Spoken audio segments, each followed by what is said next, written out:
পার্বতী যখন বা মা দুর্গা যখন শিবকে জিজ্ঞেস করলেন যে ইহ জগতে মানুষের তো অনেক সমস্যা চলবে, তো সেই সমস্যার থেকে মানুষ কিভাবে নিস্তার পাবে? মানুষ তো সুখও পাবে, দুঃখও পাবে। সুখটা তো মানুষ খুব আনন্দ করে কাটিয়ে নেবে, কিন্তু দুঃখটাকে মানুষ সামলাবে কি করে? আর দুঃখ মানুষের জীবনে কেন আসবে? আর সেই দুঃখ থেকে তার পার হওয়ার রাস্তাটা কি? তখন শিবজি মা দুর্গাকে তিনি তার কথাগুলো বলেছিলেন কিভাবে মানুষ তার দুঃখ নিবারণ করতে পারে। এটা আমরা কোথায় পাই? ইন্দ্রজালাদি সংগ্রহ থেকে। ইন্দ্রজালাদি সমগ্র যদি আমরা পড়ি তাহলে সেখানে আমরা দেখব যে শিব পার্বতীর কথোপকথন সেখানে রয়েছে, এবং সেই কথোপকথন কি মানুষের দুঃখ দুর্দশা এবং দৈনন্দিন জীবনে মানুষ কি কি কষ্ট পাবেন, মানুষের জীবনে কেন কষ্ট আসবে, আর সেই কষ্ট লাঘব করতে মানুষকে কি করতে হবে। তার মানে এই অঙ্কটা সবার আগে শিবজি পার্বতীকে বলে গিয়েছিলেন। তার পরবর্তীকালে আমরা গণেশের মুখ থেকে এগুলো আমরা শুনতে পাই এবং ভৃগু সেটা লিখে যান। আমরা যদি মৌর্য বংশ দেখি, আমরা কি দেখবো? দ্বিতীয় চন্দ্রগুপ্ত কে ছিলেন, মেন্টার কে ছিলেন? চাণক্য। তো সেই চাণক্য কে ছিলেন? তিনি তো একজন বড় অ্যাস্ট্রোলজার। তো তিনি তো জানতেন স্থান কাল পাত্র নির্বিশেষে কখন কি ঘটবে। তার মানে আগেকার দিনও নবরত্ন ছিল। সে নবরত্ন কেন ছিল? সেই নবরত্নের মধ্যে কে একজন ছিলেন? একজন অ্যাস্ট্রোলজারও ছিলেন, একজন জ্যোতিষী তো ছিলেন না নবরত্নের মধ্যে। রাজার দরবারে নবরত্ন ছিলেন, সেই নবরত্নের মধ্যে একজন হচ্ছেন অ্যাস্ট্রোলজার। তিনি কি করবেন? রাজা কখন কার সাথে ব্যবসা করবেন, রাজা কার সাথে মিত্রতা করবেন, রাজা যুদ্ধ কখন ঘোষণা করবেন, রাজা যুদ্ধের থেকে পিছিয়ে কখন যাবে, তার মানে এই সমগ্র যে প্ল্যানিংগুলো, এই প্ল্যানিংগুলো কিন্তু এক্সিকিউট করেন একজন অ্যাস্ট্রোলজার। আমি যে শাস্ত্রটা পড়ছি এটার নাম সমুদ্র শাস্ত্র। এই সমুদ্রের মধ্যে কারা থাকে? সেই সমস্ত জীব জন্তু, তাই তো? তার মানে আমরা সেই সমুদ্রের জীব জন্তু। কিন্তু তার মানে আমাদের এই সমুদ্র শাস্ত্র আমাদের জীবনে কিভাবে কাজে লাগতে পারে তাকে নিরূপণ করাটাই হচ্ছে অ্যাস্ট্রোলজিক্যাল একটা কানেকশন। তুমি তোমার মেয়েকে নিয়ে বা ছেলেকে নিয়ে তুমি কোনো একজন অ্যাস্ট্রোলজারের কাছে যাবে, উদ্দেশ্য কি? ভালো থাকা। আমার মেয়ে কোন দিকে যাবে, পড়াশুনো কি করবে, আমার মেয়ের শরীরের সুস্থতা কতটা থাকবে, সে যে দেহ নিয়ে লড়াই করছে সেই দেহের সুস্থতা কত, তার কোন দিকে তার রুচি, সে কি আর্টসে যাবে, সে কি সায়েন্সে যাবে, সে কি কমার্সে যাবে। এবার তুমি সায়েন্সের কোন দিকে যাবে? তুমি বায়োতে যাবে, নাকি তুমি ইঞ্জিনিয়ারিংয়ে যাবে, নাকি তুমি কোনো মেডিকেল ফিল্ডে চলে যাবে, নাকি তুমি কোনো ফিজিক্স বা কেমিস্ট্রি এরকম ধরনের কিছু পড়াশোনায় গতানুগতিক পড়াশোনার মধ্যে দিয়ে তুমি পিএইচডি পোস্টডক এগুলো কানেক্ট করতে চাইছো, নাকি তুমি কমার্স নিয়ে তুমি সিএ করবে, না যাই বলো। মানে এখন তো পড়াশোনার বিভিন্ন দিক আছে, তো সেই দিকগুলোকে কিন্তু আমাদেরকে খুঁজে বার করতে হবে। দেখো, আজকে সিংহ রাশিতে একটা মেয়ের জন্ম হতে পারে, বা একটা সিংহ রাশিতে 10টা মেয়ের জন্ম হতে পারে। সিংহ রাশিতে 3টে নক্ষত্র থাকবে, একটা মঘা নক্ষত্র, পূর্ব ফাল্গুনী, উত্তর ফাল্গুনী নক্ষত্র। তো সিংহ রাশিতে 3টে নক্ষত্রের 3 জনের জন্ম হলো, বা 10 জনের এই 3টে নক্ষত্রের মধ্যে জন্ম হলো। তো সিংহ রাশির সবকটা মেয়ে কি আর্টসে চলে যাবে, সবকটা ওই 10টা মেয়ে কি সায়েন্সে চলে যাবে? তার তো আলাদা আলাদা দিক তারা তো পাবে। কি করে পাবে তার জন্য নিরূপণ হচ্ছে আমাদের জ্যোতিষশাস্ত্রে কিছু অঙ্ক দেওয়া হয়েছে। আমরা দেখো যে আমরা সাধারণত একজন অ্যাস্ট্রোলজারের কাছে কি বলি যে দাদা আমার সময়টা ভালো নেই।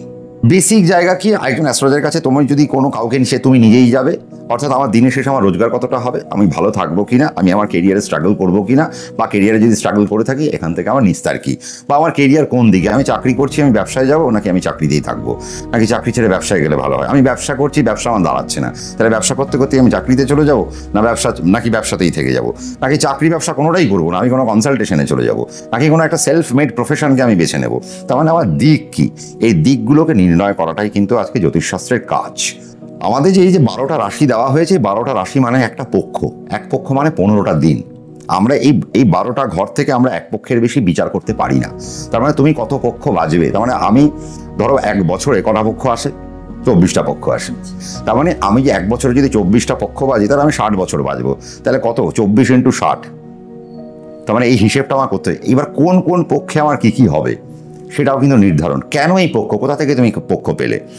দেখো, একটা ঘরের আমাদের যে রাশি চক্র দেওয়া হয়, ধরো মেষ রাশি, এই পুরো ঘরটার মান দেওয়া হয়েছে 30 ডিগ্রি, বৃষ রাশি 30 ডিগ্রি, এই করতে করতে 12টা রাশির মান হচ্ছে 330 ডিগ্রি করে 12 × 30 করলে 360 ডিগ্রি। 1 ডিগ্রি সমান সমান 1 ঘন্টা, 360 ডিগ্রি সমান সমান 360 ঘন্টা। তাহলে এবার যদি আমি বলি তোমাকে যে এটাকে যদি এবার কনভার্ট করো দিনে, তাহলে তুমি কি করবে? একদিন সমান সমান 24 ঘন্টা, তাহলে 24 ঘন্টাকে 360 ঘন্টাকে 24 দিয়ে ভাগ করো, দেখো কি আসছে? 15। তাহলে 15টা দিন আমরা পেলাম। তার মানে ওই সার্কেলটা ইজ ইকুয়াল টু 15টা দিন। শুক্লপক্ষের শেষে গিয়ে পূর্ণিমা হয়, কৃষ্ণপক্ষের শেষে গিয়ে অমাবস্যা হয়। তার মানে এই যে পূর্ণিমা আর অমাবস্যা, এই যে 15-15-30 দিনের যে ভাগ দেওয়া হয়েছে, এই 30 দিনের মধ্যে যার যখনই জন্ম হোক না কেন, সে তার পূর্বজন্মের কিছু কৃতকর্ম নিয়ে জন্মাবে এবং তার ওই আমরা মোবাইলে রিচার্জের মতো আমরা পাস্টের কিছু কার্মা আছে, সেই কার্মাকে যতক্ষণ না আমরা মাইনাস করছি ততক্ষণ আমরা আবার প্লাসে পৌঁছবো না।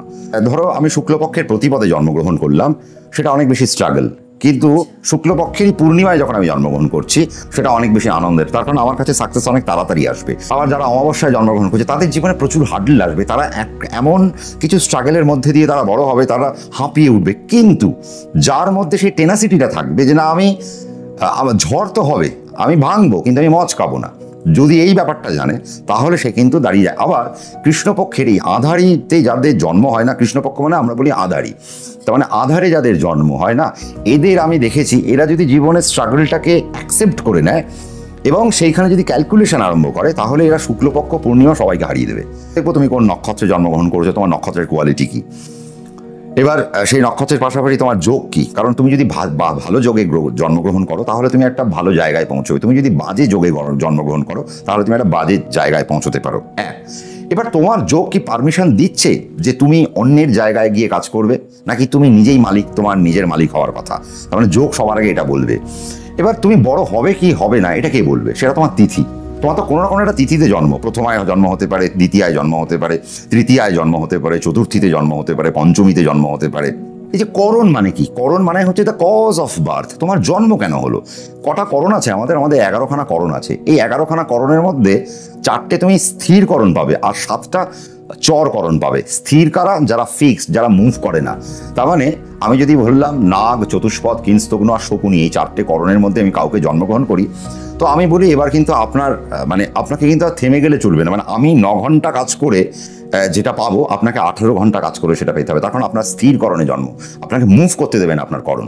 আমরা তো বড় হতে চাই না, ধরো আমি আজকে অভিনয় করছি, আমি সফল অভিনেতা হতে চাইছি, বাট আমি একটা জায়গায় স্থির, আমি ভালো ভালো মুভি পাচ্ছি, বাট আমি একটা জায়গায় স্থির হয়ে দাঁড়িয়ে রইলাম। আমি রাজনীতি করছি, আমি তো রাস্তায় দাঁড়িয়ে আমি অনেক ভাষণ দিচ্ছি, অনেক বক্তব্য রাখছি, আমার বক্তব্য 50 জন শুনছে, 100 জন শুনছে, লক্ষ লক্ষ মানুষ শুনছে, কিন্তু যিনি শোনার তিনি শুনছেন না। তার কারণ যিনি আমারটা শুনে বাহবা দেবেন এবং আমাকে পথটা দেবেন, তার মানে আমার মানে দলের যে নেত্রী বা আমার যে নেতা যাই থাকেন না কেন, তিনি আমাকে সেই পথটা দিচ্ছেন না। কেন? তার মানে আমার যোগ বা তিথি আমাকে বা আমার করণ আমাকে পারমিশন দিচ্ছে না। এবার সব কথার পেছনের কারণ হচ্ছে, দেখো যে করণ মানে তোমার ধরে নিলাম বৃষ্টিকরণ, আমাদের একটা বৃষ্টিকরণ বলে কথা আছে, বৃষ্টিকরণের মালিককে শনি। তাহলে তোমার ন্যাটাল চার্টে তোমার করণ ভালো কি ভালো না, ন্যাটাল চার্টে শনির অবস্থান দেখে নিতে হবে।